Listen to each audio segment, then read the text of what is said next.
alamin. Assalatu wassalamu ala asyrafil anbiya'i wal mursalin wa ala alihi wa sahbihi wa man tabi'ahum bi ihsanin ila yaumiddin. Faqul rabbi zidni ilman warzuqni fahman. Allahumma iftah lana hikmataka wa anshur alaina rahmataka min khaza'ini rahmatika ya arhamar rahimin. Allahumma amin. Segala puji bagi Allah Subhanahu wa taala, Tuhan semesta alam yang telah memberikan kita nikmat berupa nikmat iman, Islam dan sehat walafiat, sehingga kita dapat berkumpul kembali di tempat yang insyaallah diberkahi oleh Allah Subhanahu wa taala. Salat serta salam tidak lupa kita aturkan kepada junjungan kita yakni Nabi Muhammad sallallahu alaihi wasallam, kepada keluarganya, sahabatnya, tabi'in dan kita selaku umatnya yang senantiasa mengharapkan syafaatul uzma dari beliau. Semoga kita biar kiamat kelak mendapatkan syafaatul uzma darinya. Allahumma amin. Sebelumnya bagaimana kabarnya teman-teman pada pagi hari ini? Alhamdulillah. Semoga kita senantiasa diberikan oleh Allah Subhanahu wa taala kesehatan dan keberkahan di pagi hari ini.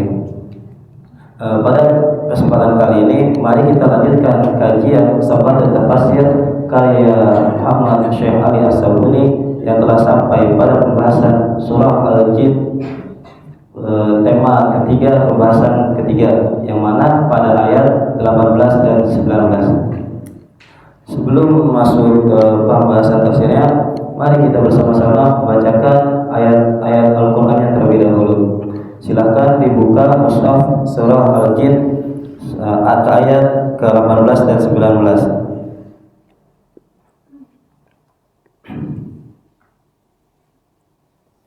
Seperti biasa saya akan membacakannya sekali dan silahkan diikuti.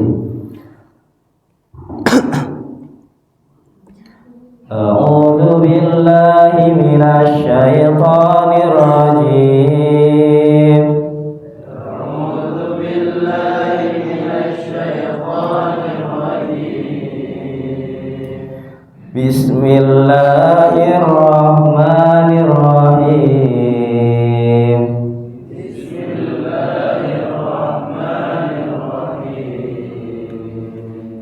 Alhamdulillahi rabbil alamin.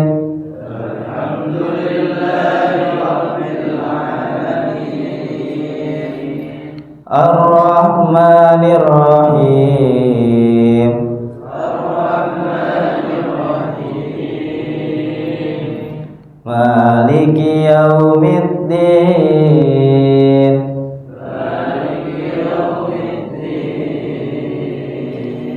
Iyyaka na'budu wa iyyaka nasta'in. Iyyaka na'budu wa iyyaka nasta'in. Ihdinas siratal mustaqim. Ihdinas siratal mustaqim. Siratal ladzina an'amta 'alaihim ghairil maghdubi 'alaihim waladdallin.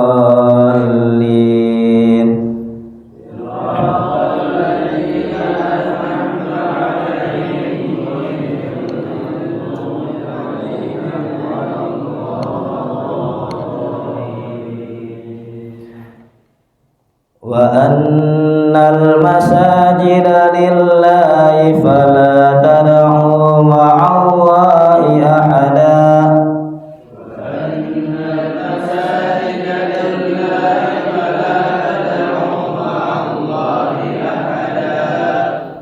Wa annahu lamma qama 'abdullahi yad'u kadu yakununa 'alaihi libada.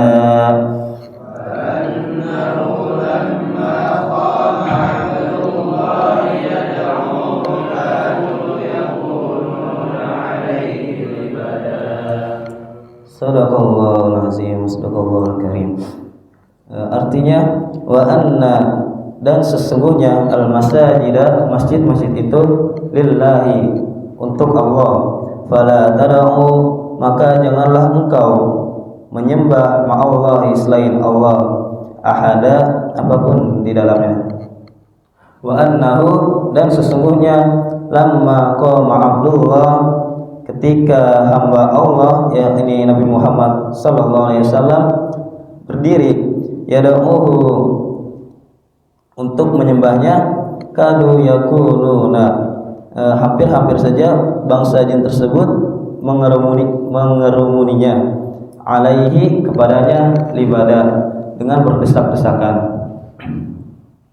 Pada pembahasan sebelumnya Allah SWT menerangkan bagaimana reaksi bangsa jin ketika mendengarkan Al-Quran, yakni ada yang menyimpang darinya dan ada pula yang berpegang teguh kepada ajarannya. Dan Allah SWT memberikan balasan bagi kedua golongan tersebut, yang mana kepada bangsa jin yang menyimpang Allah SWT akan menyiksanya dengan memberikan kepada mereka sebagai bahan bakar untuk di neraka jahanam. Dan kepada bangsa jin yang berpegang teguh kepada ajaran Al-Quran, maka Allah SWT akan mencukupkan kepadanya nikmat, dan nikmat tersebut ialah sebagai bentuk ujian kepadanya, sehingga barang siapa saja yang berpaling darinya maka Allah SWT akan memberikan siksa yang berat. Maka pada pembahasan kali ini Allah SWT menjelaskan bagaimana sebuah masjid itu ialah hanya tempat yang dijadikan khusus untuk Allah SWT, tidak selainnya. Dan Allah SWT memberikan gambaran ketika seorang hamba yang hendak beribadah kepada Tuhannya dan bagaimana reaksi dari bangsa jin yang saling berdesakan hanya untuk mendengarkan bacaan Al-Quran. Mari kita lanjut ke pembahasan tafsirnya.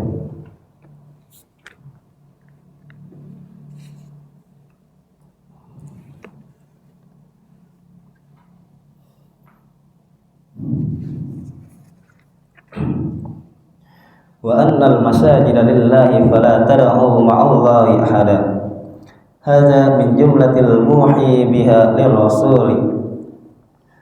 Ini merupakan sebuah wahyu yang dengannya ditujukan untuk Rasulullah sallallahu alaihi wasallam.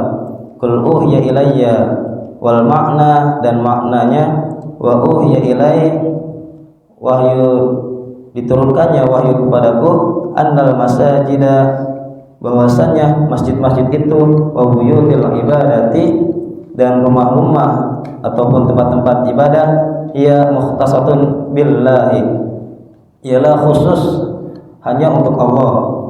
Fala ta'budu maka janganlah engkau menyembah fiha di dalamnya ghairuhu selainnya wa akhlasu lahul ibadati fiha dan ikhlaskanlah atau murnikanlah baginya al-ibadatu fiha ketika beribadah di dalamnya.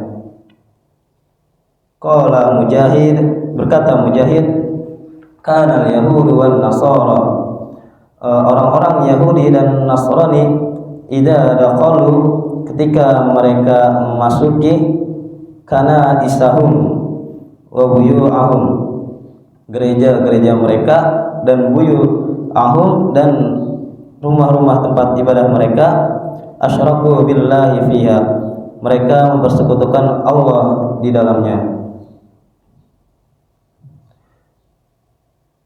Fa amarallahu azza wa jalla maka Allah Subhanahu wa taala memerintahkan nabiyuhu kepada nabinya wal mukminina dan kepada orang-orang mukmin nabiyahu kepada nabinya wal mukminina dan orang-orang mukmin an yakhlasu da'watallahi untuk memurnikan penyembahannya hanya kepada Allah Subhanahu wa taala.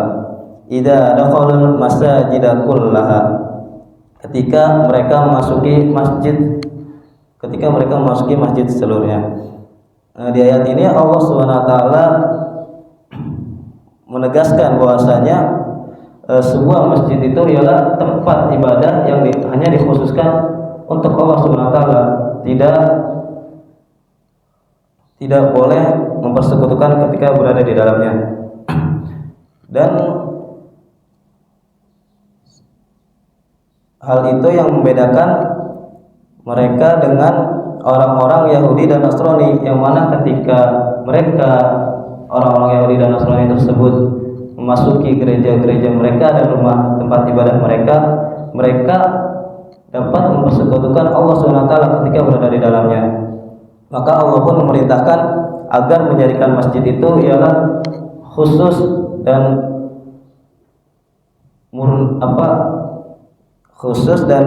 memurnikannya ketika beribadah di dalamnya itu hanya untuk Allah SWT. Lanjut, wa annahu lamma qama Abdullah yad'uhu, ay wa annahu lamma qama Muhammadun sallallahu alaihi wasallam, dan bahwasannya tatkala Muhammad berdiri ya'budu rabbahu, untuk beribadah kepada Tuhannya, kadu yakununa alaihi libada, ay kadal jinnu yarkabu ba'dahum ba'dan, segolongan jin itu hampir saja saling menaiki satu dengan yang lainnya, yaitu saling tumpang tindih satu dengan yang lainnya. Min syiddatil azdihami, dari kerasnya desak-desakan tersebut. Harasan ala sima'il Qur'an, hanya karena ingin mendengarkan Al-Quran. Mereka bangsa jin tersebut karena ingin mendengarkan Al-Quran, mereka saling desak-desakan dan hampir saja saling tumpang tindih ketika mereka ingin mendengarkan Al-Quran. Qala Ibnu Abbas berkata, kadu yanquduna alaihi li-istima'il Qur'an, hampir saja mereka memberatkan alaihi kepadanya, yakni kepada Nabi Muhammad SAW, istima'il Qur'an, untuk mendengarkan Al-Quran. Wa innama, dan sesungguhnya, wasafahu ta'ala bil ubudiyah, Allah Subhanahu wa taala hanya mensifatinya dengan kata hamba, walam yazkarahu bi ismihi ziyadatan, dan tidak menyebutkannya dengan namanya, ialah untuk menambahkan bi tasyrifi wa takrimihi, untuk menambahkan kemuliaannya dan keagungannya, yakni Nabi Muhammad SAW. Di ayat ini Allah SWT menerangkan gambaran segolongan bangsa jin ketika Nabi Muhammad hendak melaksanakan sholat atau hendak beribadah kepada Tuhannya. Maka segolongan jin itu saling tumpang tindih satu sama lainnya dan saling berdesak-desakan hanya karena ingin mendengarkan Al-Quran. Dan Allah SWT tidak menyebutkan kata Muhammad atau Rasulullah SAW ketika di ayat ini, ialah untuk memberikan menambahkan kemuliaan dan keagungan pada diri beliau. Dari kedua ayat ini dapat diambil kesimpulan bahwasanya Allah Subhanahu wa taala itu menjadikan masjid sebagai tempat ibadah yang khusus untuk penyembahan kepada Allah Subhanahu wa taala, sehingga membedakannya dengan orang-orang Yahudi dan Nasrani yang ketika mereka berada di tempat-tempat ibadah mereka mempersekutukan Allah Subhanahu wa taala. Dan Kesimpulan yang kedua ialah Allah Subhanahu wa taala menggambarkan bagaimana bangsa jin yang tatkala Nabi Muhammad SAW hendak mendirikan sholat, maka bangsa jin itu saling berdesak-desakan hanya untuk mendengarkan Al-Quran Karim. Wallahu a'lam bishawab. Kurang lebihnya mohon maaf. Wassalamualaikum warahmatullahi wabarakatuh.